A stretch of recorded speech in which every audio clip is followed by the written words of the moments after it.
Manhattan Beach, California, progressive Democrats are beginning to confront an unintended consequence of their own success: dilution of the brand. So many Democratic presidential prospects are now claiming the progressive mantle in advance of the 2020 primaries that liberal leaders are trying to institute a measure of ideological quality control, designed to ensure the party ends up with a nominee who meets their exacting standards. Leaders of the Congressional Progressive Caucus are discussing policy platforms that could serve as a litmus test for presidential contenders. Progressive donors, meanwhile, are plotting steps ranging from closer engagement with campaigns to ultimatums tied to fundraising to ensure that Medicare for all, debt-free college and a non-militaristic foreign policy, among other causes, remain at the center of the upcoming campaign. In an effort to winnow the burgeoning field, progressive advocacy groups are beginning to poll supporters in the hopes of elevating candidates who gain the imprimatur of the left. You don't just get to say that you're progressive, Representative Pramila Jayapal, co-chair of the Congressional Progressive Caucus, told progressive donors at a private conference here last week, a portion of which was opened exclusively to Politico. Jayapal, a Washington Democrat, called the 2020 election a chance to leverage our power. But she called it critical that we have some very clear guidelines about what it means to be progressive. For progressive Democrats, the 2020 primary carries all the markings of a watershed election. In a party that was once hesitant to fully embrace its left flank, particularly in presidential elections, the rise of progressive populism has manifested in top-tier candidates, several of whom believe the time is ripe to take their unalloyed liberal message to a national audience. One sign of the new times, according to research by Elaine Kamark and Alexander Podkul in the Brookings Institution, nearly 44% of House primary candidates this year identified themselves as progressives, up from about 29% in 2016.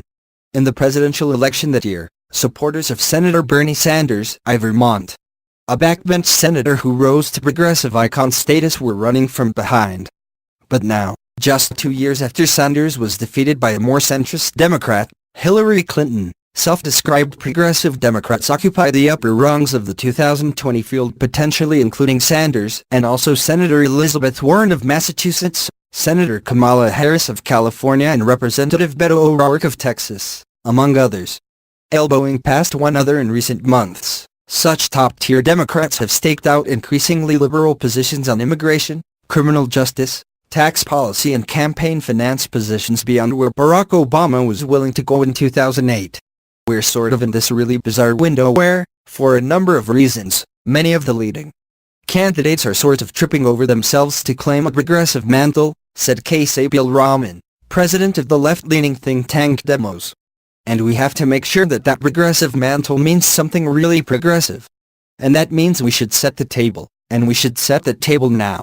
The donor gathering in the Los Angeles area, organized by the Progressive Donor Network Way to Win, served as a reminder of the growing influence of left-leaning donors and activists in a party long dominated by more centrist money and ideas.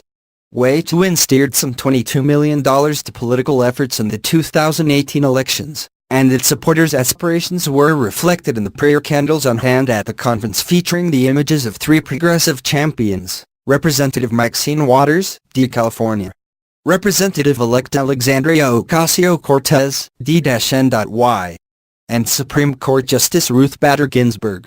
Yet as the progressive movement expands, it has done so with limited definition, leaving progressive leaders to fret about more moderate Democrats both in Congress and in the presidential race claiming the label without supporting the cause.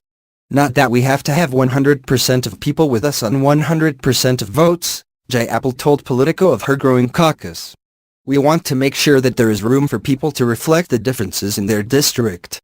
But at the same time, if you really are a progressive, then we don't want you to be voting against progressive positions 30% of the time, much less 80% of the time. She said, we're figuring out exactly what that looks like, but we want to be protective of what it means to be a progressive, because I think if we don't, we erode people's trust in us as progressive leaders. Speaking to donors and activists here, Jayapal encouraged the crowd to push their representatives and 2020 candidates to endorse bold platforms, including one on immigration that she said she hopes to release soon. Other progressive Democrats are approaching the unusually large primary field as an opportunity to influence candidates' ideology from within their campaigns. with a limited supply of staffers for presidential contenders, said Becky Bond, executive director of Real Justice PAC, which works to elect reform-minded prosecutors. There's just not enough hats to go around. Bond, who served as a senior advisor to Sanders' campaign in 2016, said movement leaders and donors should really consider going into that vacuum, joining a presidential campaign early, and you can actually bend these campaigns towards the agenda that you really care about. For the greater number of donors who remain on the outside, activists last week discussed a range of possible demands that they could place on presidential candidates, from requiring them to share supporter lists with down-ticket candidates to requiring candidates to spend time with communities of color and working families. You're in a position to actually make some demands, Bond said.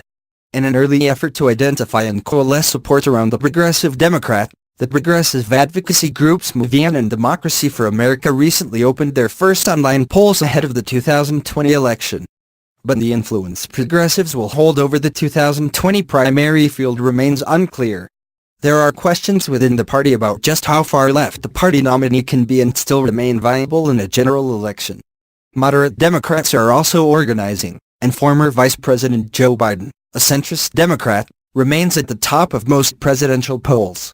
The Democratic National Committee, a traditional funding arm in presidential elections, is hosting a major donor conference in Washington this week, including Democrats from across the ideological spectrum. But even relatively moderate Democrats recognize the appeal of the progressive arm and the shifting balance of power within the party. Ed Rendell, a former governor of Pennsylvania and DNC chairman, said that if he were not 74, I would run and I would say, look, I'm progressive on a B, C, D, E, F, G, but I'm talking about things that can't happen. Talking about things we can never get through the Congress. I'm not going to talk about those things. I'm going to talk about things we can get done. He said, I think the American public is slightly left of center right now. They're not going to pass wacky things, and we're not going to say crazy things just to appeal to the base. To defeat President Donald Trump in the general election, he said, someone's got to talk sense. One of the goals of Way to Win is to flatten traditional fundraising structures, funneling money to local groups more closely engaged in campaigns. Leah Hunt Hendricks, one of the group's co-founders, said the organization is not attached to the term progressive as much as it is attached to racial and economic justice, to addressing climate change, to making sure everyone has access to health care and doesn't go into debt because they're trying to get a college education. Still, she said, the progressive label is an important signal to donors.